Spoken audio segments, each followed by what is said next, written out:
welcome back to another video. Hope you are having a great day. And today with the Ember Pro, which is a Wi-Fi router, NAS and mini home lab server that will allow us to install Docker apps in a very easy way. It has this really nice design that looks more like a NAS router style, not so much as a server, and it's all built of a plastic, but a nice plastic that looks awesome with the ports that we are going to see in just a few moments. Now, if you are using a Windows 10 or Windows 11 computer at this moment and you still haven't activated, don't forget to check out KeysFan, where you can find budget official OEM keys at an affordable price, and with the coupon code that you can see on screen and down below on the video description, just next to the Ember Pro, it will get even cheaper. So just in case you want to check that out, link will be down below. Now, taking a look at the Ember Pro, in terms of the outputs that we have right over here, we have an HDMI output, 1 gigabit WAN port, 2 gigabit LAN ports, 1 USB 3.0 A port, and 1 USB 3.0 C port. If we remove the bottom screws, we will have access to the 2.5-inch bays that are inside the unit, 2 separate bays in this particular case that are easily removed, and if necessary, depending on our needs, we can replace the discs with larger units. This configuration comes with 2 discs of 2 terabytes each to store our personal data as well as the installation of apps. The CPU is an Intel dual core up to 2.6 GHz. It has Wi-Fi AC 2600 and the Ember OS operating system that we will check in just a few moments in detail, everything that we can do with it. Now, in terms of setting it up, it's as easy as, I would say, 3 to 5 minutes. We just need to plug in the power cord, the Ethernet cable, turn it on, and after that install the app on our phone and follow the steps in the app. So at most 5 minutes we will have the Ember Pro working. Very easy setup, as we can see. Just need to fill in what the app asks and we are done. Now, there are 2 apps that we can install on our phones, iOS and Android, one of which is the Ember IX, and that one will allow us to control all the storage and backups. We can check and select what we want to do with our photos, documents, and so on. We can back up all the photos that we have on our mobile phone, for example, instantly, or even to create backups from our PC or Mac. And then we also have the Ember Manager, which will allow us to manage the router side of things via the mobile phone. We can see all the information and we can change some of the settings like Wi-Fi network and the passwords and whatnot. But honestly, although the apps are great and the setup is very easy to manage everything and to have access 100% to the unit, I prefer the browser. So let's check out what we can do with it. We did all the setup on the mobile app, but we can also use a desktop app for macOS or Windows. In this particular case, I'm using the macOS version, which we can do a lot here. But what I prefer, as you guys know, is to manage via a dashboard web interface. Now, in this particular case, we will see the router features, also the NAS features, and besides that, the server features, where we can just with one click, for example, install apps in a really easy way, and there are quite a few, and we are not only limited to those right over here. So let's go back.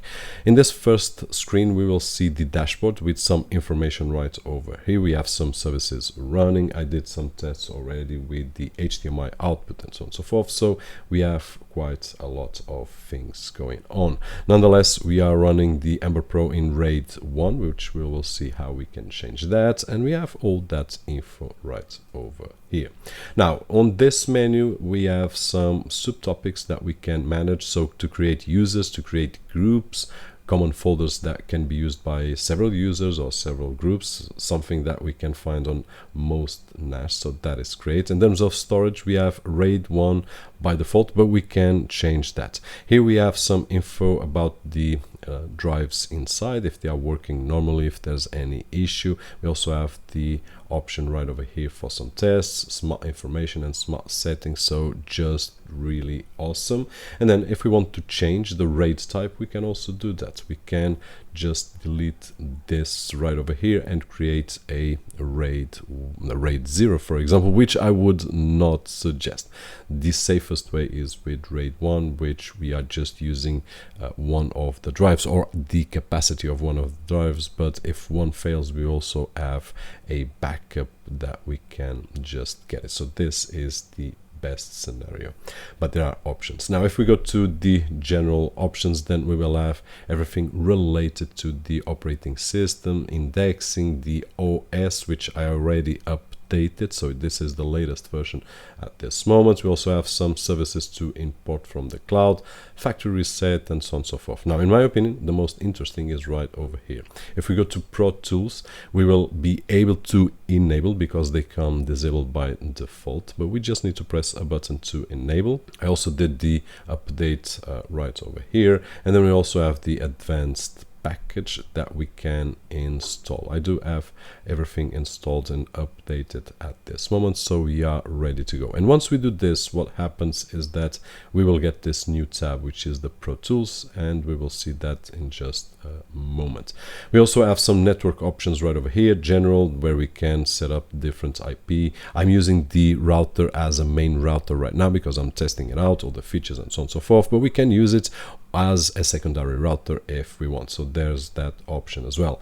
Options for our LAN, which I'm getting IP address automatically from the router that it's connected to my ISP at this moment, security, and then remote access.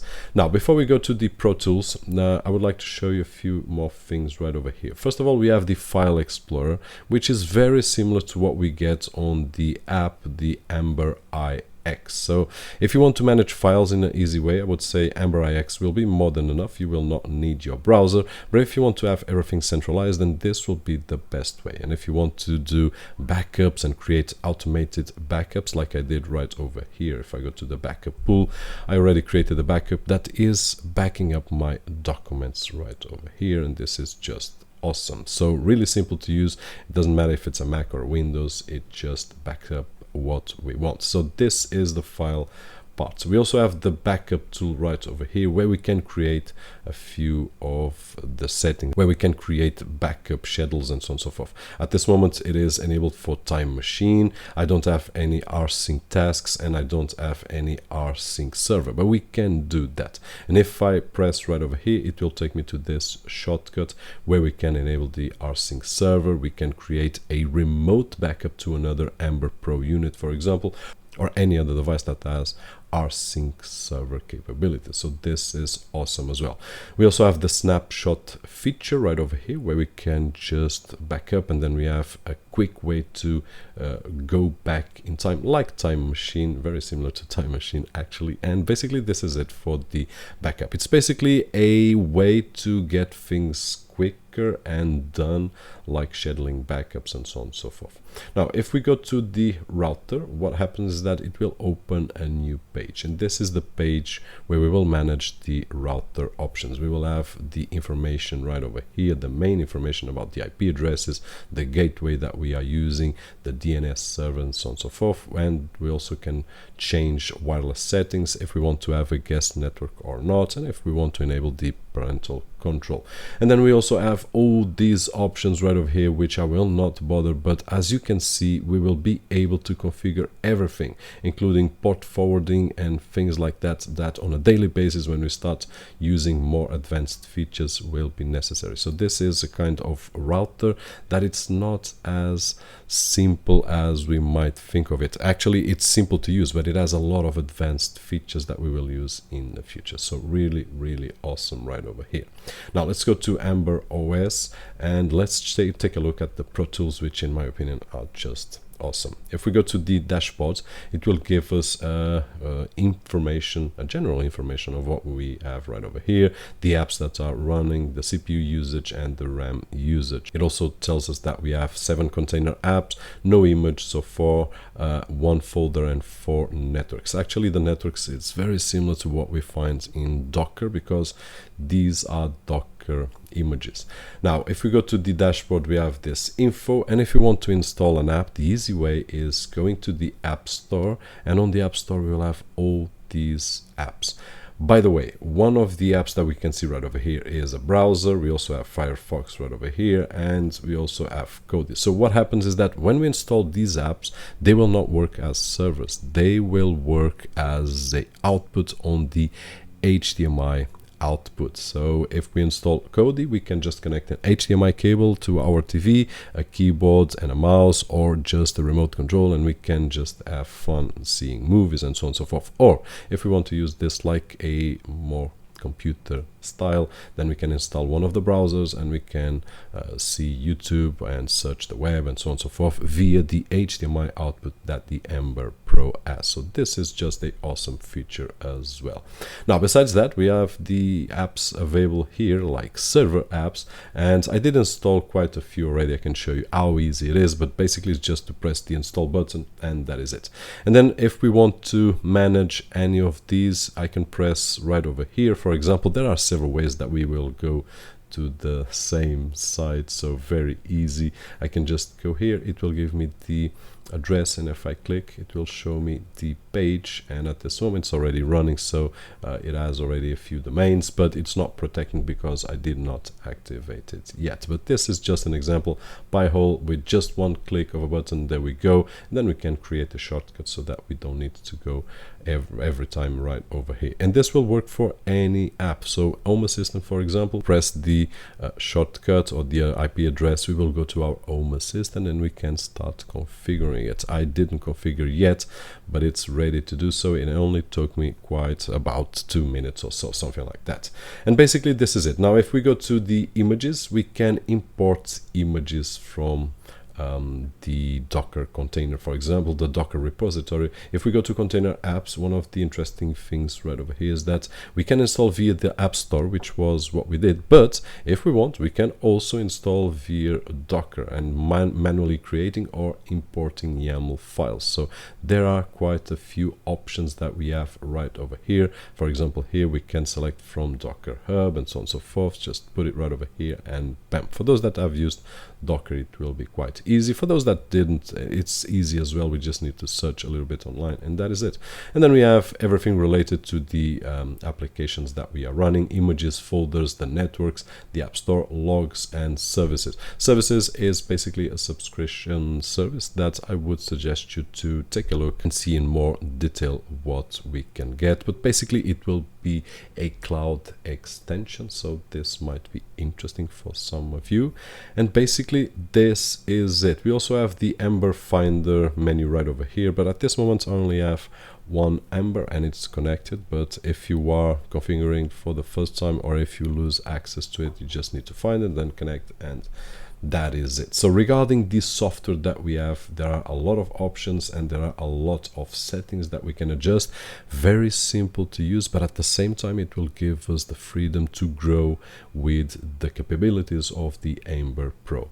My favorite, of course, Pro Tools, which was really, really awesome to see all those features and the easiness to install new apps. Any beginner will be able to have Home Assistant or Plex Server or Ember Server in just a matter of minutes. And basically this is it. It's a really complete unit that it's a 3-in-1, but we can also see it as a 4-in-1 if we count with the HDMI output, that we can use it as a media player or even as a computer to browse stuff on the web. But besides that, router, which works great with a really complete software, a NAS with a really complete software, and a mini home lab server that will allow us to install Docker apps in a really fast way. So for someone that is looking for a 3-in-1 or a 4-in-1, this might be a great solution. I will leave a link down below. Hope that you enjoyed the video and hope that you enjoyed to know a little bit better about the Ember Pro. If you still haven't subscribed to the channel, please consider doing it, so to help and grow this great community. My name is Roberto, and as always, I'll see you on the next one.